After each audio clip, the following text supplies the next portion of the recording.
So tonight welcome to October, number one. Before I say what we're doing, welcome. Welcome to a new Hebrew year. We spoke about that last week, but we are now fully into 5783.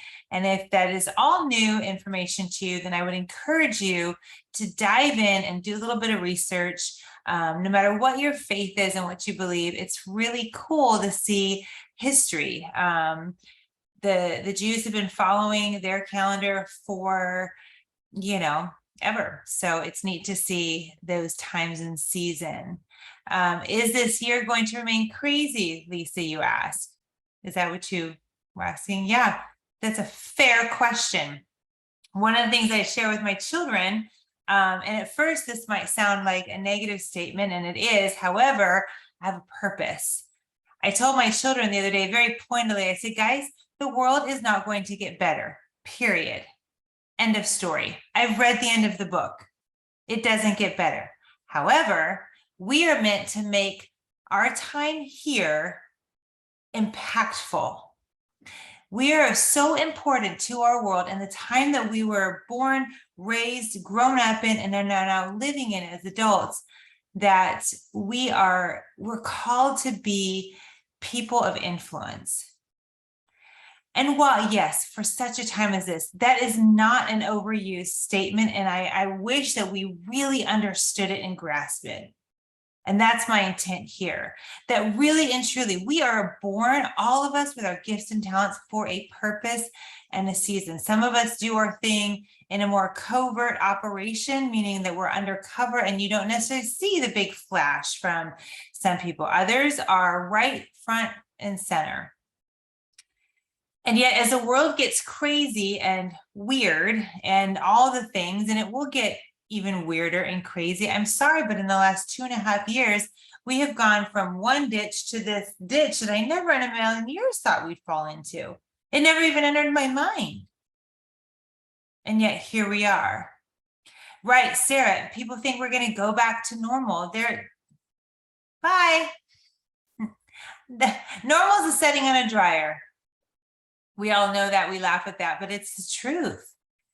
However, when we are healed emotionally, when we're walking with great intention and purpose, then all this that's around us does not even impact us in a negative way. I'll say it, let me have that caveat. It does impact us. And, hindsight is such a beautiful thing. And I'm sure all of you could say with me, if you'd have known back then in February 2020, and if you'd have had the confidence that you have now back then, your lives probably right now would look vastly different, is my guess. Also, we look at things where there could have been things we could have prevented. I don't know. I don't know. That's not for me to decide. But how we deal with these things emotionally is so key. And we'll talk about that tonight. We're going to talk about our names, which is fun. I think if you've been with me for a while, we've done this before, so this will be a good refresher. And I always get fresh insight when I talk to myself, because I do, as I'm writing, I'm like, well, that's good. And I'll start to work through my own work. So I'm hoping and praying that those of you who have heard this before, you gain fresh insight. And we'll also talk about success. So let's begin with that. First of all, what is your name? I want to encourage you that on your paper that you have there, write out your full name. Your name, your given name, what's on your birth certificate. I have to share this with you. It's such a joke in our family now. When we went to Massachusetts and we started getting more into the hip hop community in that area, these boys would introduce me to their friends and they would say, Jen, this is my friend. I'd say it was like P Daddy Flip That or some really weird name. And I'm like, is that the name your mama gave you? No, ma'am. What is your given name? And so they would tell me, one kid, his name was Abraham. I'm like, then I will call you Abraham. I'm not going to call you 50 Cent or whatever your name is, and yes, ma'am. And I would share this, what I'm about to tell you guys, with them. So whatever your given name, what your mama gave you, first and middle name because you were called by your first and middle name at some point, right? Jennifer and Marina, go pick up your, I'm like, okay, gosh, she says that now. I get a little sweaty, like, am I getting in trouble? I'm bigger than my mom. Like, I could probably take her, but I wouldn't want to, right? Your full name. And then maybe as an aside, what are you called now if it's different? That's really an interesting study too. Maybe a nickname. Our names have such meaning. Most parents, I shouldn't say most. I don't even actually know a statistic. Scratch that from the record.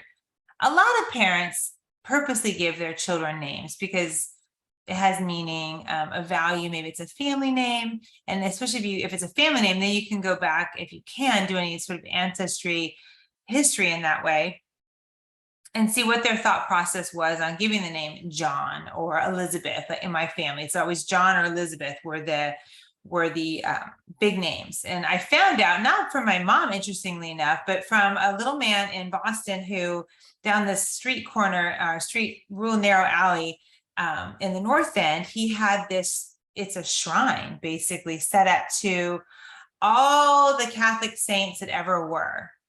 And it was really remarkable. He did it for his wife, and his wife had passed. In any case, I said something. He said, "Oh, there's this saint, there's that." I said, "Oh, my mom, there's the name Elizabeth is in our family," because he had something about Elizabeth. He goes, "Oh, well, they're named after the patron saint of Hungary, which was Elizabeth." I thought, well, I just learned something about my ancestry from this little man. And it was so interesting. I thought, wow, that's true. I come from a long line of Catholic people. And it started making me think, like, why would they give that name? It was like they were giving a gift, right? And if your name is a gift from your parents, I know I have a family member who named their child after a movie character that she really liked. And as somebody might think that's silly, but she really liked the character traits of this movie character. Sweet, Southern, kind, all of these things. And that's exactly what her daughter is. You're named after your great-great-grandmother. That's awesome, Sarah. See, and it's a gift. It's an absolute gift, our names. The other thing is our names are the first and greatest quantity, I guess I should say it like that, the biggest amount of prophecy ever spoken over us. Your name, so prophecy is a word of encouragement. It's a calling forth. We mentioned something about the Hebrew, the calendar. They would name their children names because of a situation they were in. Whatever they were born under, or they would see something in them, gracious gift from God. He has made me forget my troubles, those types of things. And so as those children grew up, they literally walked out this calling that was already spoken and placed on their life. My name is Jennifer. I go by Jen. I have for more than half my life.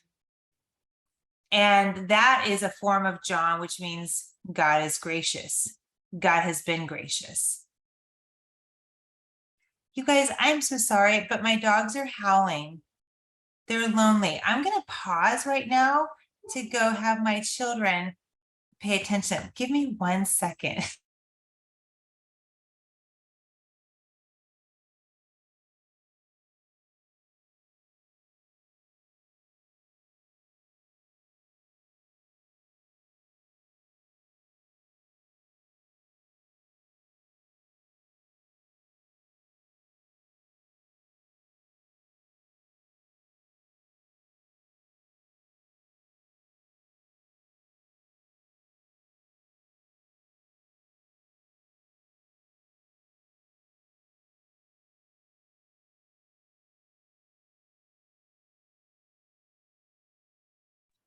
My apologies. Life with dogs and children, and they will probably start barking as my other children are about to be home. But it's no secret that I work from home. I'm going to read Lisa's just for everyone watching later. Lisa's meaning is spiritual. The name means oath from God, devoted to God. My God is bountiful. Wow. So if you look at Lisa's name or even my name, not only is that a prophetic word over us in our lives, but listen, hear me. This is what we're meant to pour out. Freely we've received, freely we give. So if you look at your name and you see a blessing that's spoken and you've received that, then you freely give that out.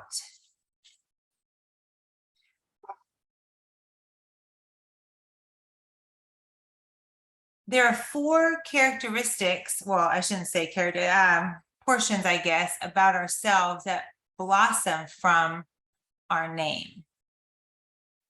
And I learned this from a mentor that I have. I can't take the credit. And he gave us the acronym NICE. So it's nature, identity, character, and essence. This is what is in our name. It's the nature of who we are.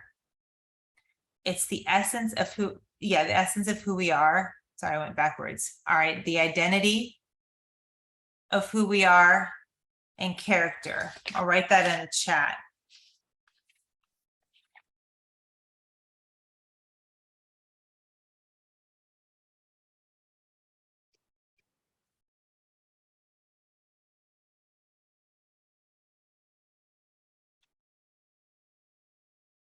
This is what our name reveals about us. If you know the meaning of your name, look at it again. Is that true of you? If maybe not currently, maybe you're in a situation or a season in your life where things don't really feel like God is bountiful.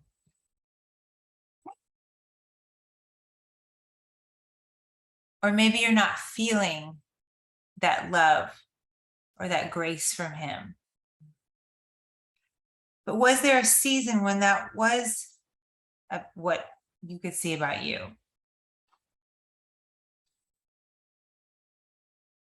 Becomes synonymous, our name becomes synonymous with our character, with really who we are. And it's the one thing as I coach people one-on-one, when they're looking for, grasping for what they're supposed to do in life, which is the main thing I coach people on, feeling better, what am I supposed to do with my life type of thing. I ask them, what does your name mean?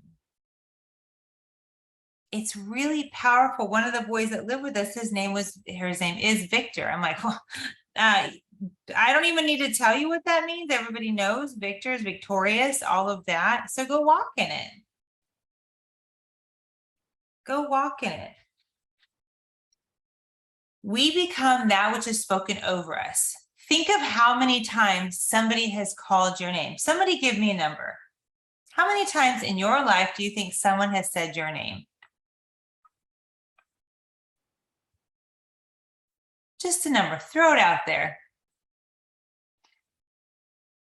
1 billion, likely, very likely. Think of if, you went to public school, your name was said at least once every hour for 8 hours, 12 for 12 years, 5 million. Yeah, easy, easy. At work, if you've been married, if you've ever had a partner, spouse, anything, once a day. If you had a name tag, that kind of, it's so powerful to think about how many times someone spoke your name, which means whatever it means, over and over and over. Our names are so important. One of the things I learned in sales when I was first a hairdresser, I went to a lot of I'll call it self-help classes, personal development is what we call it now. And one of the things they taught us was say your client's name, look them in the eye and say their name. And as a 20-year-old, I thought, well, I didn't understand. I didn't really know why, but they went on to explain, because when someone hears their name, hi, Heather, it's so nice to see you. You feel like, oh, they just, whether you consciously realize it or subconsciously, you feel good. If your hairdresser called you Hannah, Heather, you'd be like, that is not my name. My daughter, her name is Eden, and she's a waitress. And now we have this joke where I'm like, so what'd you get called today? She has a very quiet voice, which is, I guess, out in public. At home, she does not have a quiet voice. So I'm like, babe, how about you channel this at home there at Lazy Dog? She's been called Edith, Ethel, which is actually my personal favorite, Esther, all these little old lady names, which is, you remember our time from last week with the pearls. It's hilarious, but it drives her bananas. She's like, my name is Eden. She's even been called Eve, and it frustrates her. Why? Because her name is Eden. So to be called anything else is like an affront. It's an offense. Wait, how do you get called Catherine? It sounds nothing like Heather. What in the world? Yeah, that's wow. Yeah, my daughter, I'm waiting for the day she gets called Edna, and then I'll just be done. It happens all the time. Wow. And it's frustrating. But there's a deeper reason. Besides the fact that it's our name, it's what our purpose is. It's who we are. It's the essence of the creation that God made in us. You're taught in the pharmacy to ask the name and know the spelling, because if you get it wrong on the RX, they will, oh, yeah, yeah, I'm quite sure of that. For sure. Maybe, yeah, look up the meaning of Catherine. Maybe it wasn't such a slip, was it? For sure, if you put the wrong name down, especially on a pharmacy label, they're like, you can't even get my name right. How are you going to get anything else right? Absolutely. Absolutely. And I'll tell you, just as an aside, we'll take a little detour over here for a second. I've seen people give the excuse, well, I'm just really not that good with names. You should. So stop, fix that. Because you can remember ABCD, right? You can remember someone's name. You can get better at it. It's so important. And however many of you guys have children, and if you have pets, it can get, when I'm busy, I start going down the list of creatures that live in my house to try to get to the right name of the person I'm speaking to. And what's terrible is when I start calling my son, Roman or Dwight or Penn, I'm like, oh gosh, guys, you there, you middle child, and you can see the visible hurt. We laugh and joke about it, but I know they want to be called by their name. Why? Because it's their name. It's their nature. It's their identity. It's their character, and it's their essence. And so as we begin to now step into the vision, I hope you guys got a little taste of what your vision was last week, or even started honing in on it and stepping back into it. As we start to do this, this will empower you to continue on in what you were meant to do. And the thing is when we have that, all of a sudden the wounds and the hurts and the stings of life that have gone on start to become smaller, because the vision gets bigger and we know we're here for a purpose. Even if, let me say it this way, if I wasn't the type of person that I am, because you go on to personalities and all that, and that's a whole nother class for a whole nother day. But if I wasn't type A and driven and all of those things, and I simply wanted just to be who God made me to be, and that was God is gracious, showing favor, all of that. And I went to the market, or I went everywhere I went, I poured that out, because freely I receive, freely I give. That is more than enough impact in this world. It's more than enough. So please hear me as I talk about vision and purpose and all of that. Not everybody was designed to be this go-getter achiever. Having a vision for your life is really at the base, the basic sense of it is knowing that you are here for a time. Not saying something says a lot. Please know that. Please know that. So with that in mind, I'm going to ask you guys some questions and feel free to answer in the chat if you're comfortable. But the word success, oh, this is almost like a four-letter word in most cultures.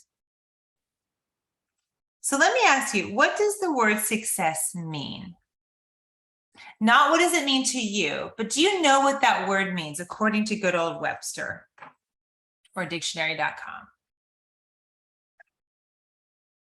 Also, if you look it up now, just side note, Webster has now been a little bit perverted and polluted by our culture.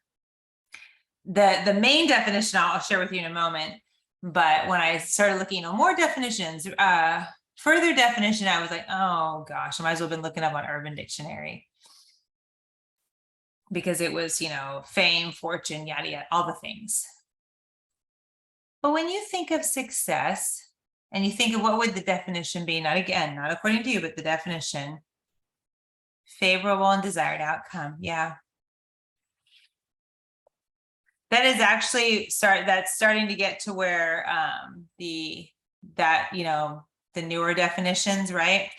The first and the most basic sense from, I want to say the 1500s and from Latin, it's where they got that, they started with that, was to accomplish, excuse me, let me read it again.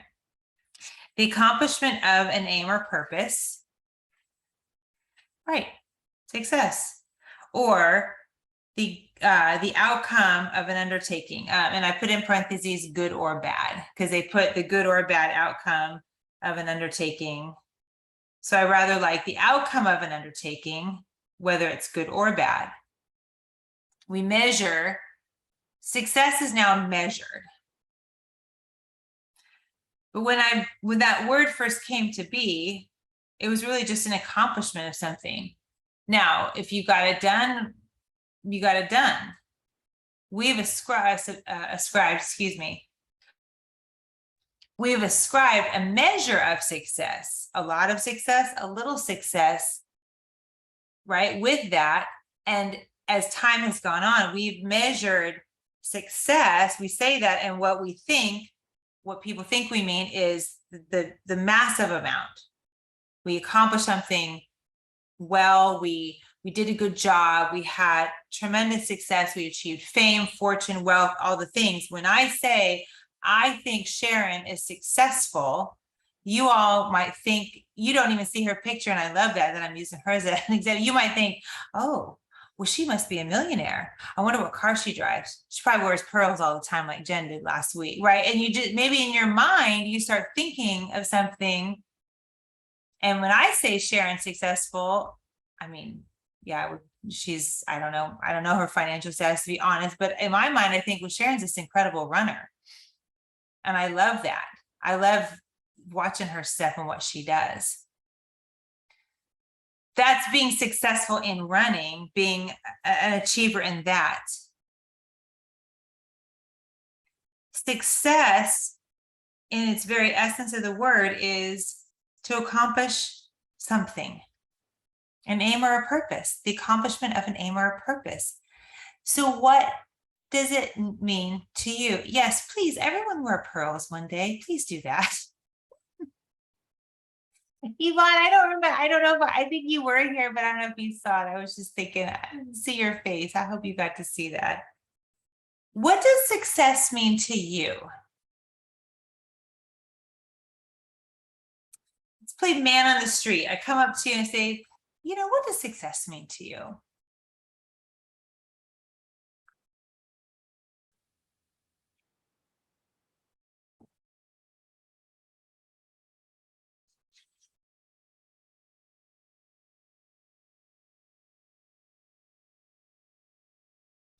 And then I'll ask a second question, sort of an addendum to that.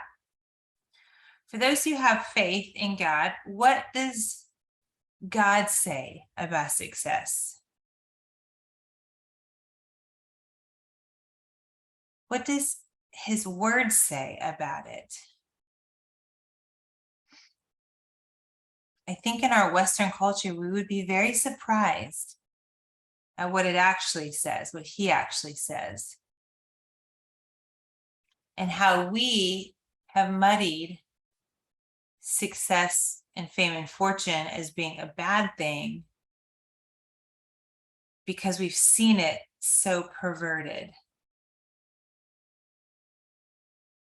Mwah. Bye, Lisa.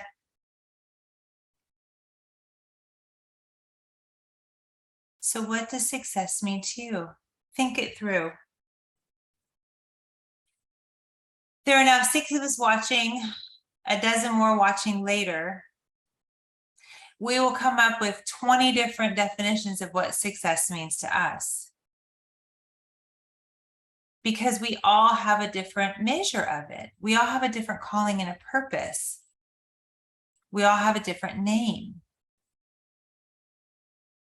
For me, I have 5 children that I have raised, am raising, still doing it, and I've homeschooled all of them and will continue to do so. For me, success, when someone asks me, I have to ask, well, in which area of my life? Like, do you mean in my home, with my kids? Because that's first on my mind. Are you talking about my business? Are you talking about my writing? And then I have to pull back a little bit and say, let me break success down into how God sees it. And basically anything I do, prospering, peace. We're all in different stages of success, some more than others. Yeah, actually, yeah, absolutely, Sarah. I love this. How I think for me to say yes to God and follow through, even when hard. Yes. Yes. So we have different, and to build on what Sarah, just her comment, we have our different levels of success in different areas.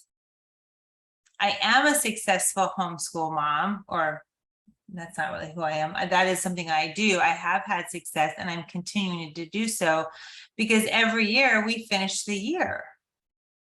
Now, I'm sorry, but I call that an absolute win. If you have ever tried to teach a third grade child how to do fractions, listen, that is some serious success. But if you were to break it down and ask me, well, how did you do in science? How did you do it? Not in all the different strands. To me, I would be successful, but to you, perhaps not, because we don't necessarily follow the traditional path. Today, art was painting a globe. That was also part of science. That was also part of geography. That was just, but for what we do, it's highly successful. When it comes to cooking, let's say, meal planning, there's all these different things that some weeks I am what we all might think is successful. Some weeks maybe I'm not, but if we eat every week, I call that an absolute win. So as we think through success, our definition versus what God says about it, all of a sudden it changes a bit. And again, really, you could put Heather and Sarah's answer together. Now we can rest in knowing that we will be successful in anything that we do and we say yes to. There's different stages in our life. There's different times and seasons in our life. This is why we're talking about vision now, and next week we'll begin to speak about security. Because there's grace seasons in the year where it's just time to focus in on these things. There's different seasons of favor and blessing that come when we pull back and we focus in and ask, what is the vision? Am I still on track? Do I even know what the vision is? It doesn't mean that you can't catch a vision in February or in July. Just means there's a little bit of a window here that's like a sweet spot. So why not do it now? When we discover our purpose, our vision, and we're fully walking in it, we will have success. We asked the question last week, what knocked us off the vision and the path? What was the catalyst that caused it to shift? And if we pull back and ask, is this still for me? Number one, look at your name. Start there. And look at your gifts and your talents and the things that God placed in you before you were even eyes open on the earth. And the answer would be yes, it just may look a little bit different. So for the rest of our time, I want to ask a couple questions, because some of you, I think the answer would be yes, some would be no, but it's really neat to sort of listen in, even if it doesn't resonate with you. But think back to 2020, let's say 2021, because you start to realize like, oh, normal is not coming back. It is just a setting on the dryer. Did you have any grief with that aspect, how the world changed? Do you still find yourself, maybe this is an addendum to that, do you still find yourself wanting things the way they were? Or have you found a good groove and a good path to start walking in this new era that we find ourselves in? I watched Downton Abbey. How many of you all watched Downton Abbey when it was out? If you've seen the movie, it's just delightful. But one of the things that my husband and I chuckled at is, I think in the first season, they get light bulbs in the house. If you watch the whole series, you remember this. And the cook, the main cook below, she said something about them being something about from the devil. Like she basically thought lights, electric lights, were demonic, which just made me laugh at that. I don't know what I would do if I had to hold a candle. I'd probably be blind by now because I love being up at night. And I watched that just laughing, being a coach and teaching about emotions, and how many of us, there's certain things that happen, changes that eventually would be good if we would just embrace it and see how we can move in that. But we might see it as Miss Padmore saw the light bulb.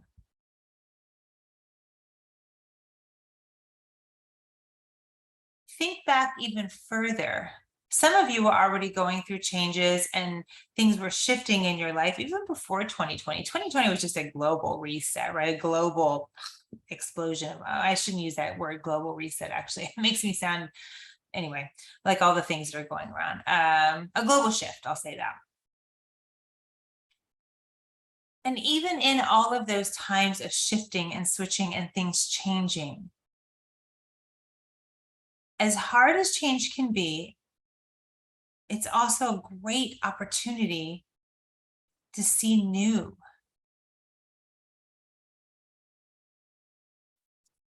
I'm going to read what Heather wrote. I would say I did grieve not being able to be out with people. I'm sad about the barriers that were erected. It's definitely a new season. Yeah, absolutely. If you didn't necessarily feel either way about any season that you went into, using 2020 as an example, if you've had seasons before then, seasons after,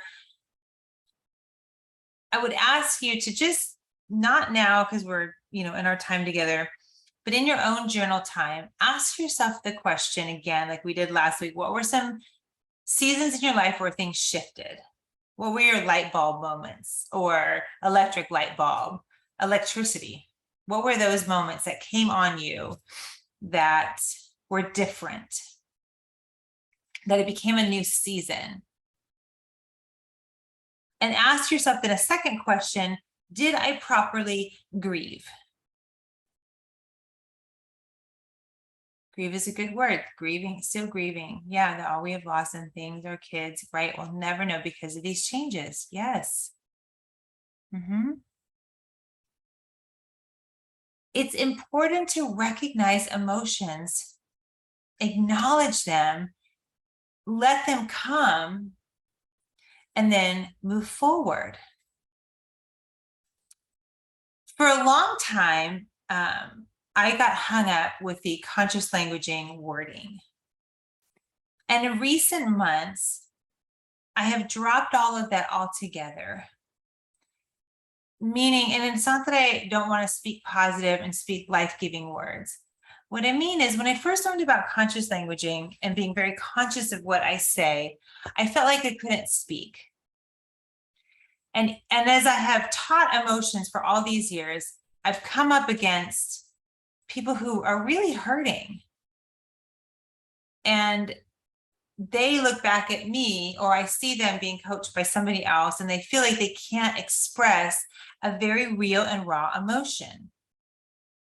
And it wasn't until my husband passed away where I was like, screw it all. I'm just going to say exactly how I feel, because my God, if I don't, this is going to stick on me. And I'm sorry, I can't figure out how to conscious language my husband back from the grave and how to conscious language my kids into having a dad again.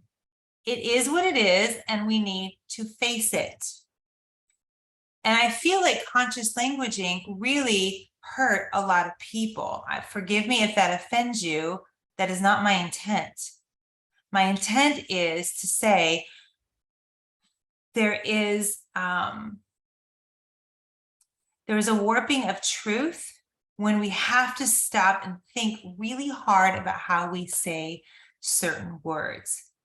God's grace covers so much. And if you, or whatever happen to say, I really need to lose weight, we would be wise to not say, oh, you mean reduce it? Or no, I mean, I need to lose this sucker and never find it again. That's literally what I mean, period. And so as I share that, I think there may be a little bit of that, especially in our communities that we hang around, not being able to just speak and say, this is how the situation is. This is how I felt about it. Okay, get it out. Do some AFT, do some breathing, some oils, some journaling, and really get it out there. And then receive truth, receive goodness, receive beauty in it. Start to receive some healing. Otherwise, as my husband would say, it's like putting lipstick on a pig. It does not look pretty. You're just trying to dress up something that really just needs to get taken out. And so when we walk in that and we start to see that there were seasons in our life that caused some pain, that caused some grief, and we acknowledge it and let the feelings well up, to quote Dr. Perkis. I loved how he said, the feelings are just like a wave, just ride it out. Sometimes those waves last a couple days, sometimes a couple weeks, and even a couple months. And that's okay too. That's what these Monday nights are about. There might be a night where we hit on something and it just pings you. And you realize maybe you need to sit with that, and you watch the replay over and over and just gain some insight from what I say, what other people share, and some wisdom, and let those words start to heal. That's why I write on my blog, on my faith blog, because I believe, and I've seen, healing happens when you read a written word. There's a lot of times I see things posted or shared that it's like, wow, that was really helpful. And so if we can acknowledge and say, we're having a rough season in this, or we had a rough season in that, we're open to having that healing happen. Bye, Heather.